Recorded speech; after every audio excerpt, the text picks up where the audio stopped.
Masih ingat Dian Nitami? Tetap cantik meski lewat umur 50 tahun, rahasia istri Anjasmara terungkap.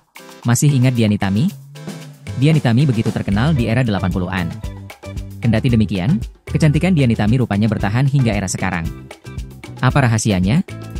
Seperti diketahui, istri aktor Anjasmara ini memulai karirnya pada tahun 1986 dengan debut dalam film Di Balik Dinding Kelabu, 1986, dan Luka di Atas Luka, 1987. Ya, pemilik nama lengkap Dian Mautian Nitami ini mengawali karir dengan terjun ke film layar lebar.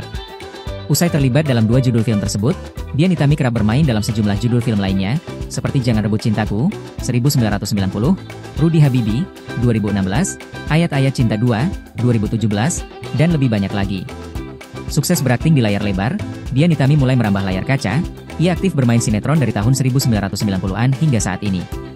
Menariknya, Dian Nitami menjadi langganan pemeran antagonis dalam setiap sinetron yang dibintanginya. Sebut saja Bidadari yang Terluka, 1997 hingga 1998, Senandung, 2000, Jangan Ucapkan Cinta, 1999, Orang Ketiga, 2020, Istri Kedua, 2020, dan lainnya. Dian Nitami menikah ketika berusia 28 tahun dengan aktor tampan Anjasmara Prasetya pada 1999. Awal perjumpaan Dian Nitami dan Anjasmara lewat cinta lokasi. Dari pernikahan tersebut, pasangan selebritis ini dikaruniai 2 orang buah hati bernama Sasi Kirana Zahrani dan Arka Setia Andipa. Kabar terbaru, Dian Nitami mencuri perhatian publik dengan penampilannya yang semakin fresh di usia 53 tahun. Dari beberapa informasi yang dihimpun, Dian Nitami nampak menjalani operasi plastik di Korea Selatan untuk menghilangkan tanda-tanda penuaan.